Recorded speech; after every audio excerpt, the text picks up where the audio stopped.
3, 2, 1, no ar.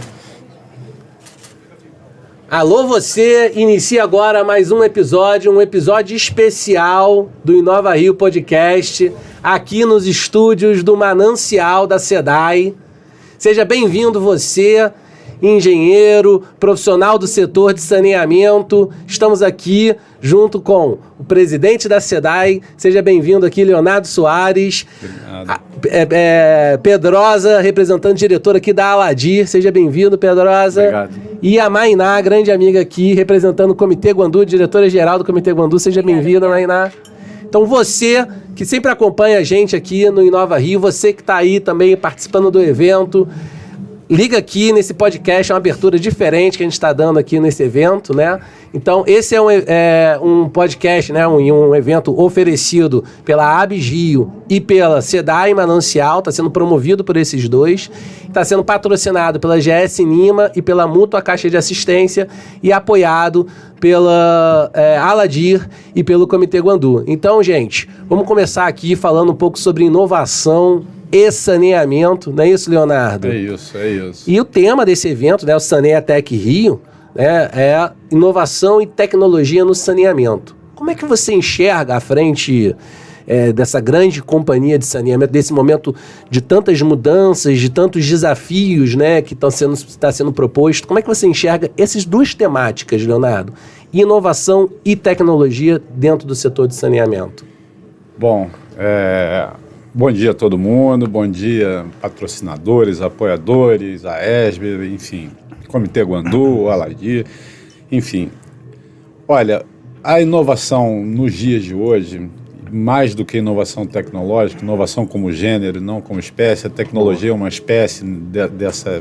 Quando a gente fala em inovar, a gente fala em processos, em procedimentos, em transparência, em governança, enfim, em tudo. A inovação é algo sem o que o mundo ou qualquer empresa que se preze não caminha mais para frente, né? Tudo tem que ser otimizado, tudo tem que ser melhor trabalhado, os processos precisam de mais eficiência, né? E a inovação traz consigo a coisa da economia do conhecimento. E o conhecimento hoje, Miguel, se há um bem que a humanidade tem, que tem verdadeiro valor, esse bem é o conhecimento, né? Então a gente tem hoje, nessa mudança, né, nesse período de mudança da SEDAI, né, que ela se reinventa, né, ela hoje tem um propósito novo, tem um objetivo novo, ela se concentra tão só na captação e no tratamento da água. Ela tem uma responsabilidade muito grande para a questão da segurança hídrica e para a questão da qualidade da água. Todos os processos tradicionais, eles podem ser melhorados com emprego de tecnologia, com emprego de novos procedimentos, né? Você vê agora no último verão que a gente não teve aí, não foi assolado com a questão da geosmina. Graças a Deus. Graças a Deus. Foi um processo a gente empregou Graças uma a Deus, inovação. E muito trabalho, né? É verdade. Muito trabalho e muita qualificação técnica, especialmente do pessoal funcionário da SEDAI, né? Os quadros da SEDAI são extremamente qualificados, né? Isso permitiu que a gente fosse buscar na Holanda uma solução que envolve IoT, envolve inteligência artificial, envolve ultrassom. Esse ultrassom faz uma barreira, impede que as algas emerjam à superfície, impedindo que elas emerjam à superfície, elas não fazem fotossíntese, não se alimentam, não geram uma bactéria, né? Esse emprego de tecnologia, esse emprego de inovação,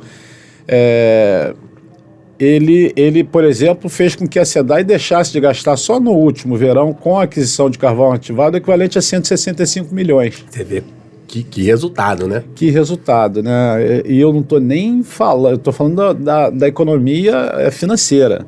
Não estou nem falando do benefício para a população que não teve o desprazer de beber água com cheiro e gosto ruim. Esse é intangível, né? O intangível, né? A gente teve aí uma mancha na história da companhia, né? Uma companhia de excelência, sempre foi, né? 47 anos de excelência. Ela teve sua imagem manchada em 2 verões seguidos, né? E graças a Deus, né? E graças a muito trabalho, como você falou, no último verão a gente não teve isso. E hoje a gente traz isso, eu cito esse case, mas a gente traz o Manancial justamente para aqui, em parceria com universidades, com centros acadêmicos, com centro de pesquisa, com mentoria do pessoal da SEDAI e de outros parceiros, para que a gente possa aqui desenvolver soluções focadas especialmente em questões sociais e ambientais, porque é nisso que a gente busca o nosso insumo básico. Então, é em cima disso, né? Então a gente está trabalhando rede neural de águas, desde da nascente até a estação de tratamento.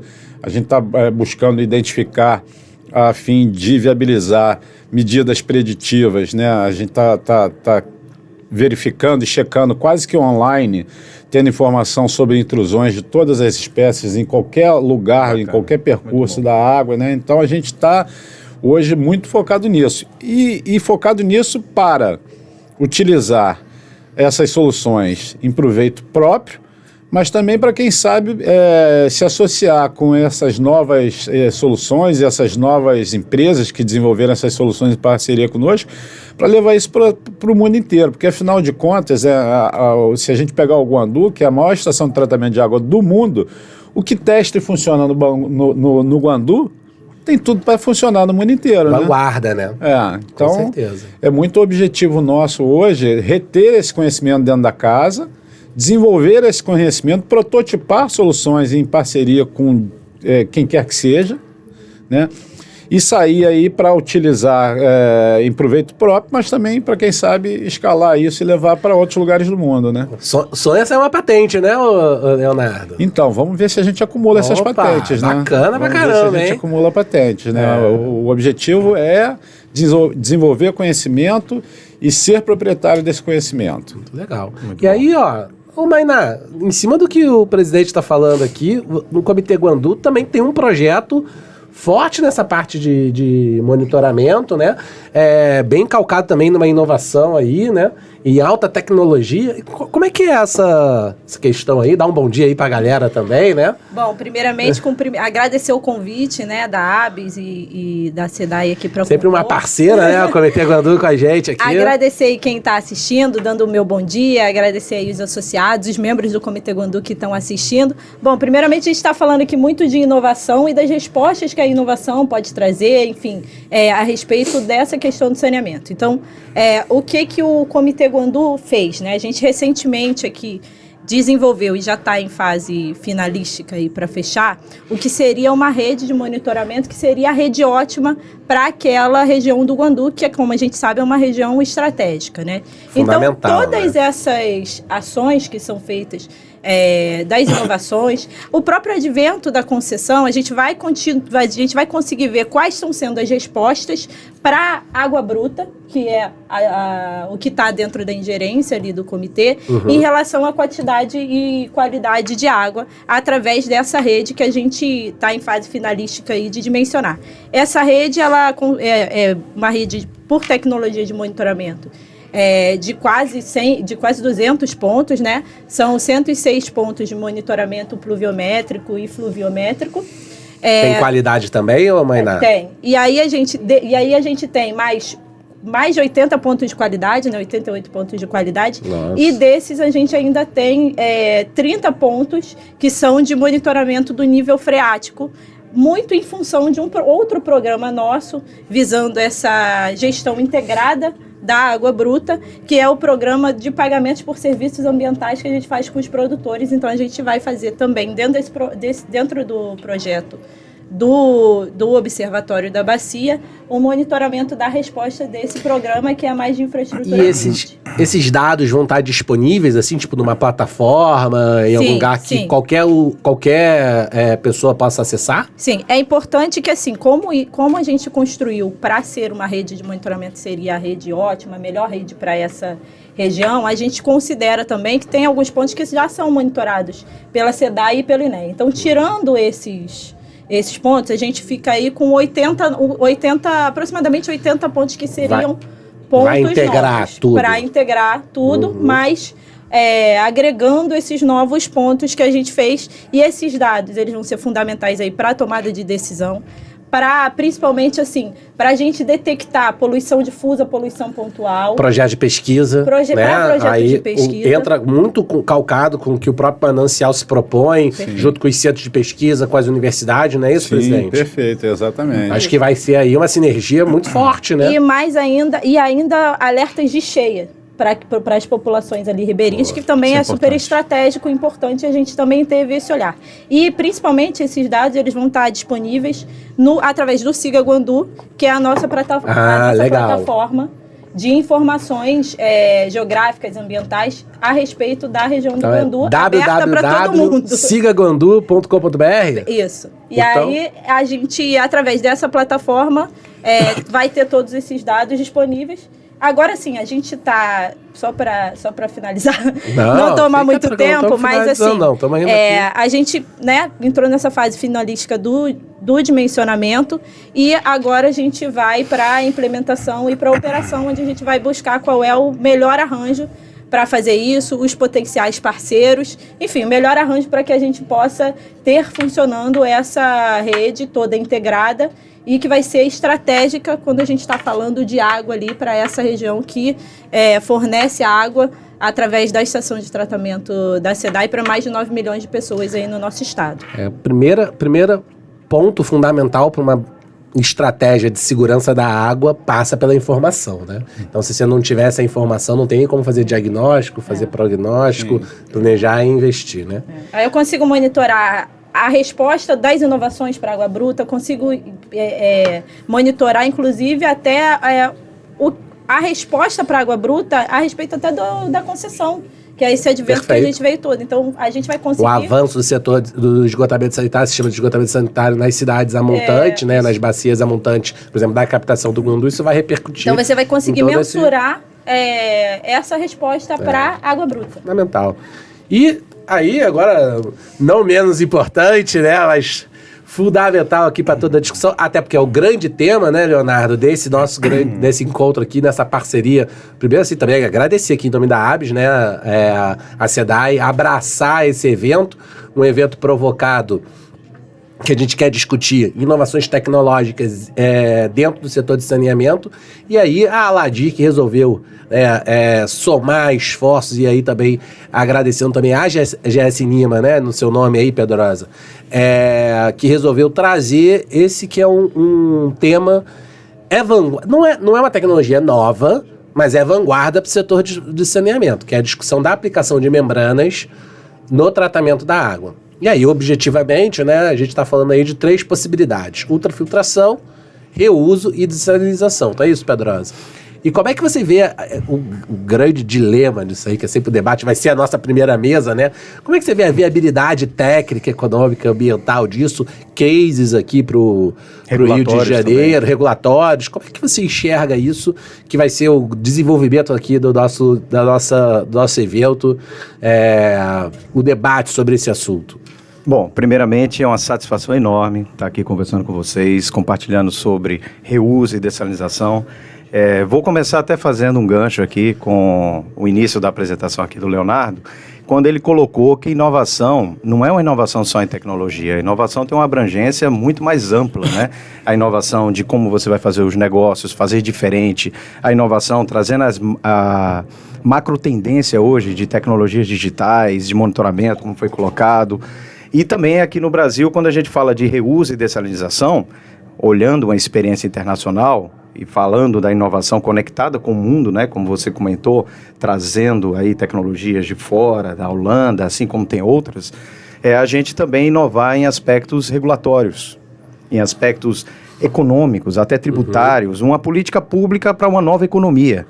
O Brasil tem uma grande oportunidade de uma nova economia que envolve água e energia nessa transição energética, e a gente demanda água para tudo isso.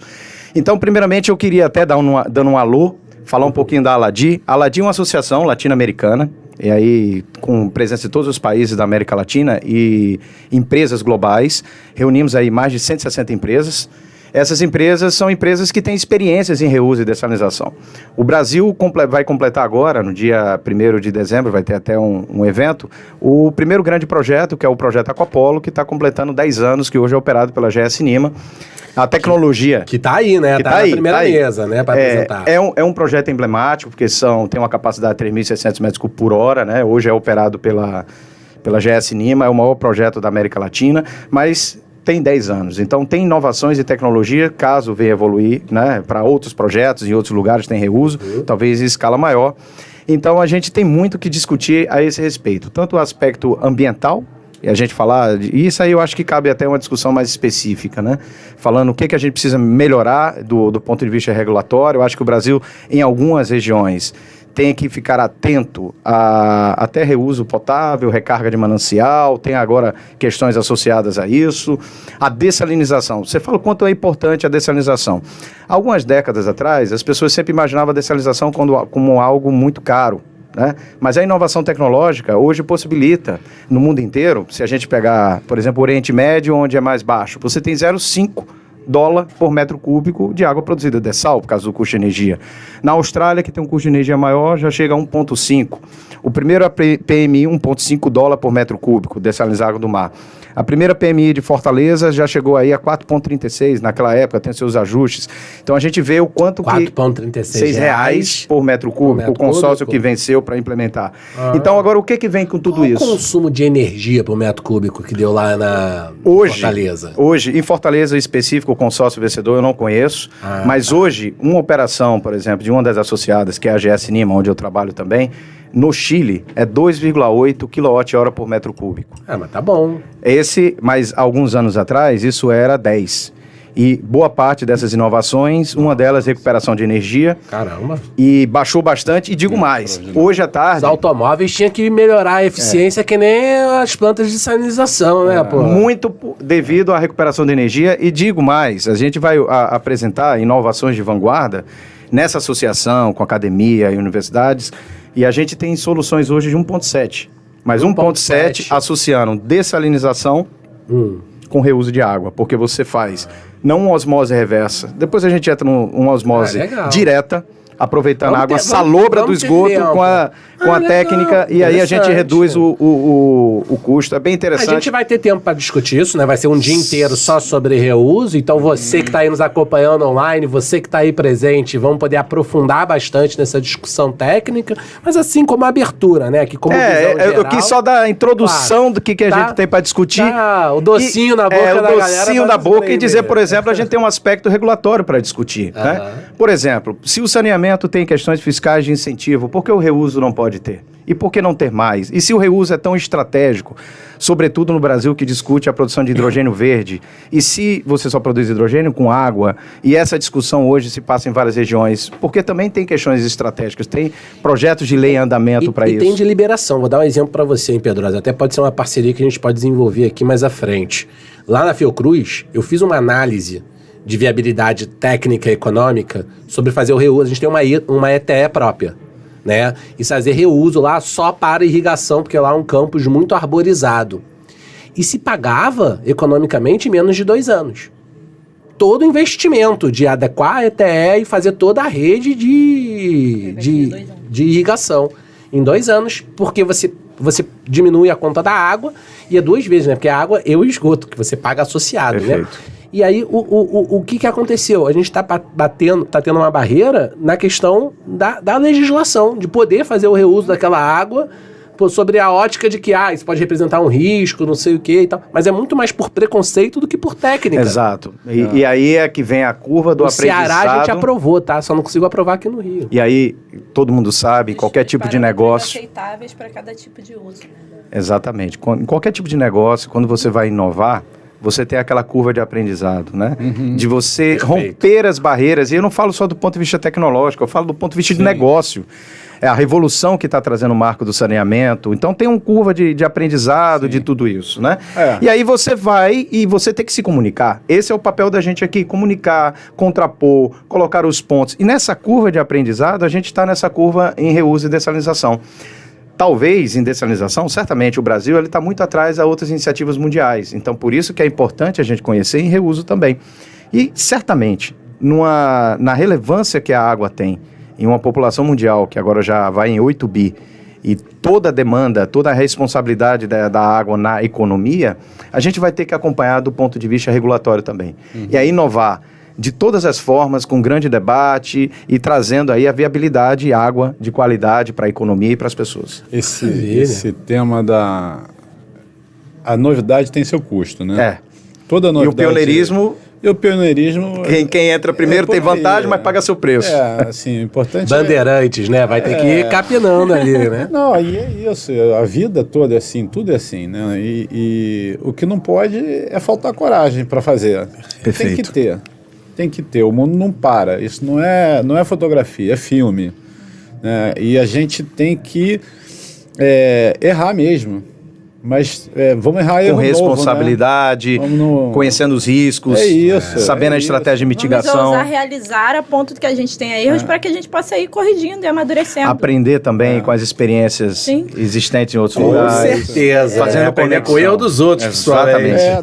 E aí você vê assim, eu pego aqui pelo manancial, a metodologia da gente de incubar e acelerar startups. Por que a startup vem desenvolver uma coisa com a gente? Hoje, qual é um dos maiores problemas das startups?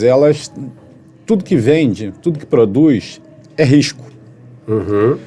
Então, assim, o que a gente se propõe? A gente se propõe a testar, a prototipar soluções para fazer com que elas deixem de ser de risco. E a gente faz isso com responsabilidade. Num espaçozinho micro, né? Para você ter o risco controlado, para você poder assumir a possibilidade de cometer erro, mas ter este erro, né, com uma piloto, né? Com um piloto, com a capacidade de gerar malefício muito restrita. Né? E aí você vai ajustando. E isso é assim com a tecnologia, isso é assim com a legislação, isso é assim, né, assim, uma das principais funções hoje do manancial, que eu costumo dizer até o que ele traz de benefício para a gente, mais até do que desenvolver soluções novas, a remodelação da cultura. A gente está vivendo um tempo novo, a gente está vivendo um tempo em que até 2030 estima-se que 30%, 35% das profissões hoje existentes vão sumir do mapa.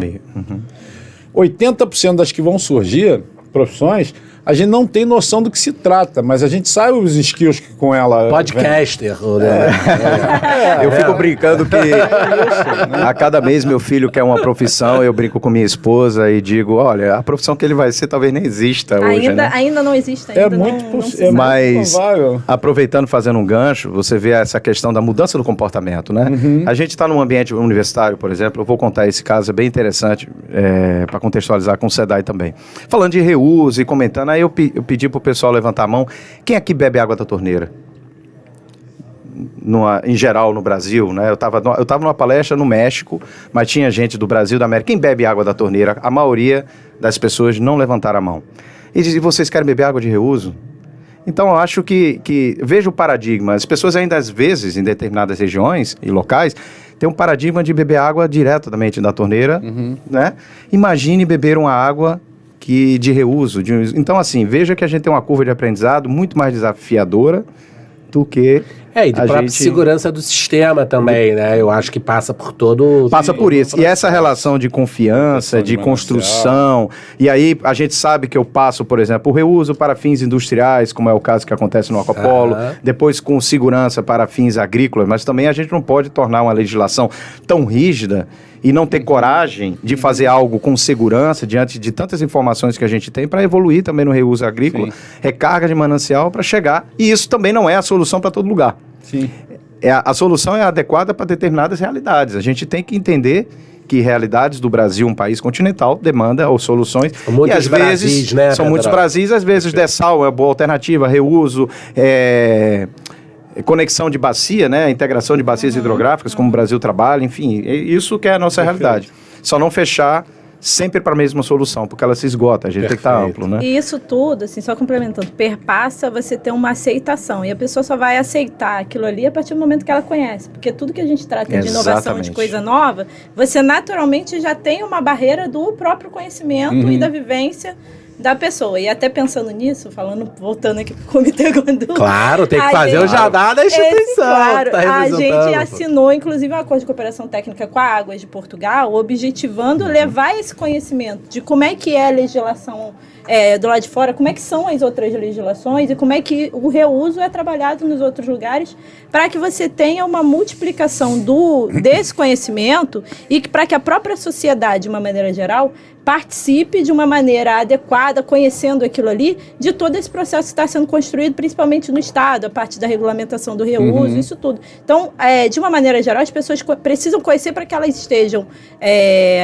adequadamente subsidiadas de informações, para que elas participem também dos processos decisórios e que a gente garanta a participação da sociedade. Massa crítica, conhecimento. Só com domínio é que você consegue evoluir. Isso é fundamental para qualquer processo de inovação que você tem. Senão você até involui.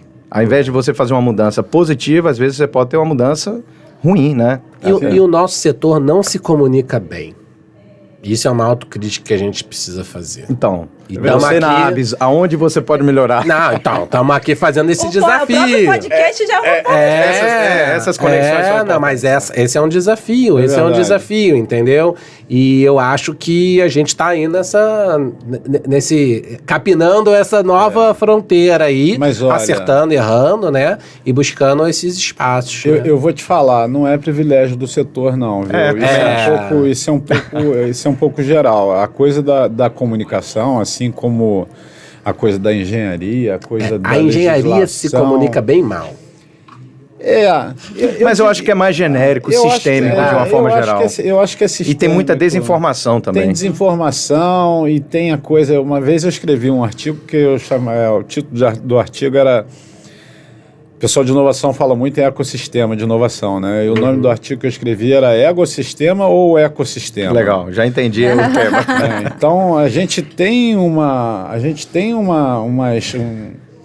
uns quadrados meio fechados. De se comunicar dentro do seu clube, né? De se comunicar dentro do seu clube. Também tem os aproveitadores de ideia dos outros. Enfim, tem um monte de fator no entorno dessas coisas que contribuem para isso. Onde é que eu acho que reside talvez a principal ferramenta para que a gente consiga comunicar melhor? É na transparência. Perfeito. Concordo. Porque ganha confiança. Porque você ganha confiança, ganha credibilidade do dado, você ganha sindicabilidade do dado, então o dado pode ser questionado. Quando o dado pode ser questionado, até quem o coloca passa a o colocar de maneira mais responsável, né? Então, assim, a Mainá estava falando isso agora há pouco sobre a transparência de dados. Transparência de informação, de dado, ainda mais a gente que lida com água. Perfeito. Água é vida, né? A gente fala na cidade, a gente tem nosso bordão que a água é vida e a vida começa aqui, né? E isso é transparência. Isso Clareza e transparência é sinônimo de confiança. E você pode ter sinônimo de água, pô. Clareza e transparência de água de qualidade. Perfeito. Porque você só tem uma comunicação eficiente se você confia nela, na fonte. Então, se você não é preciso, assertivo e transparente... Ó, tá maravilhosa essa conversa aqui. Por mim, a gente continua esticando, mas temos um evento, não é isso? É isso aí. Então, eu vou aqui pedir para que vocês começarem a fazer suas considerações finais. Começar aqui com o Pedrosa, já que foi o único a falar. Pedrosa, qual a sua expectativa aí agora para esse dia que a gente vai ter aí de Saneia Tech Rio? Você que está nos acompanhando online aí, continua aí no nosso canal da ABS Rio no YouTube, porque vamos ter aí um dia inteiro de apresentações, não é isso? Perfeito. Compartilhar conhecimento, essa é a expectativa. Construir melhor essa comunicação, apesar daqui a gente estar com pessoas que atuam nesse segmento, e aí encerrando, fazendo um gancho, a gente tem um trabalho também com jovens, com crianças, a gente tem um trabalho de Olimpíada das Águas, eu acho que isso a gente tem que evoluir, porque a comunicação também começa na base, né? Então, além da gente ter esse diálogo aqui, como vai ter hoje no evento, trocando experiência, que é muito importante, entre nós, as pessoas que atuam no mercado profissional, a gente tem que expandir isso para a sociedade, e eu tenho certeza que as empresas de saneamento geral fazem, né? Mas a gente também, dentro da indústria, eu trabalho muito com a indústria, tem que evoluir nisso também. E quem quiser acompanhar aí os trabalhos da Aladi, essa questão das Olimpíadas das Águas, onde é que pode pegar mais informação? Redes sociais? A gente está na rede social, principalmente no LinkedIn, tem o nosso site. E aí é só seguir que vai conhecer um pouquinho. É só entrar lá, LinkedIn Aladir, né? Aladyr, Y, porque é em espanhol, Associação Latino-Americana de Dessalinização e Reuso. Perfeito. Ok. Então você Muito aí obrigado. que quer acompanhar a Aladir, Mainá Coutinho, minha diretora-geral do Comitê Guandu, suas considerações finais aí, divulga a sua rede social também do comitê, quem quiser acompanhar, né? Bom, primeiro que a gente quer agradecer muito o convite, para o comitê é uma honra e é super importante estar participando de um evento extremamente técnico quanto esse, porque o nosso objetivo, como a gente conversou também, é formar a massa crítica, inserir todos os setores nas discussões a respeito de água, que é isso que o Comitê Guandu vem trilhando através desse caminho aí, e isso inclui muito do saneamento, né, na participação das questões que envolvem o saneamento. Então, quem quiser acompanhar mais sobre os projetos do Guandu, o que o Guandu está fazendo aí, o Guandu, como todo mundo sabe, é um comitê que está na vanguarda por diversos outros projetos. Então, quem quiser conhecer, a gente tem o site do comiteguandu.org.br e estamos também no Instagram, que é só Comitê Guandu RJ. Maravilhoso, Mainá. E presidente Leonardo Soares, muito obrigado por ter recebido aqui, abraçar esse evento, né, junto com a ABS aqui, a gente que já tem uma parceria de longa data, né, a história da ABS se mistura com a história da SEDAI e vice-versa. Considerações finais aí, com a expectativa para o evento e passar a mensagem aí, também divulgar aí as redes, né, social, que é bem ativa, redes sociais do Manancial e da SEDAI. Sim. Bom, Eduardo Pedrosa, Mainá, enfim, a ABS, Miguel, obrigado. Uma coisa é a seguinte, o Manancial e a SEDAI abraçam esse evento, como falou o Miguel, com a maior honra e prazer. A gente quer e tem por objetivo, definitivamente, trazer conhecimento e agregar conhecimento para dentro da casa. Isso não se faz sozinho, isso se faz em parceria, isso se faz com a sociedade civil, isso se faz com associações, com centros acadêmicos, com centro de pesquisa. Então, assim, a gente quer todo mundo aqui dentro. A gente quer fazer isso cada vez mais, com mais intensidade. É claro que a gente vai completar o Manancial agora em fevereiro, 1 ano de idade, então a gente ainda está um pouco engateando, mas a gente está se acertando, está imprimindo rotinas para que isso seja feito de uma forma organizada, tabulada, né, para que a gente não desperdice o que aqui se produz de conhecimento, do que se produz aqui de inteligência. E assim, a gente tem convicção absoluta que onde pensa 1, 2 pensam melhor, 3 melhor ainda, 4 melhor ainda, e a gente quer todo mundo pensando e agregando conhecimento, não só para a SEDAI, mas para todo o setor de saneamento de uma forma geral. E, então, para a gente é muito bom ter um evento desse quilate, com as pessoas qualificadas que aqui vêm ao longo do dia, com as opiniões, enfim, tenho certeza que vai ser de muito proveito, muito sucesso para todos nós da SEDAI e para todos nós que vamos frequentar o evento. Então, agradecer e seguir. E vamos progredir, vamos fazer mais. Isso aí, então, olha, redes sociais da SEDAI e Manancial, é só entrar lá, LinkedIn, Instagram, Facebook, tem tudo, né? A partir do www.sedai.com.br/Manancial ou não, dependendo de onde você quiser ir, você tem acesso a todos os links lá do nosso LinkedIn, do nosso Instagram, enfim. A gente hoje é muito concentrado, especialmente eu não diria, mas assim, eu particularmente gosto muito do LinkedIn, né, que é onde você consegue trazer... Também uso bastante. As coisas mais te acompanho lá. Mais filtradas, a gente se segue, né, então isso é importante. Estamos lá, a partir do ano que vem, se Deus quiser, a gente todo mês vai ter chamada para novos desafios, novas startups, né? A gente quer fazer até 100 startups por ano aqui. Então, maravilhoso. Vamos em frente. Então, gente, você que está acompanhando a gente aqui, não sai do nosso canal. Continua aí, porque vai começar agora a mesa 1. A mesa 1 é sobre viabilidade técnica econômica de aplicação de membranas no tratamento de água, não é isso? Então, esse aqui foi mais um episódio do Inova Rio Podcast, o seu podcast, o nosso podcast de engenharia e inovação, um podcast especial oferecido pela ABS Rio, pela Sedai Manancial, pela Aladir, pela GS Nima, pelo Comitê Guandu e pela Mútua Caixa de Assistências, tá? Segue a gente lá no Instagram, no LinkedIn, isso vai sair no Spotify, no Deezer, acompanha a gente, vamos seguir em frente, ainda tem muito evento durante o dia. Bom dia a todos, até o próximo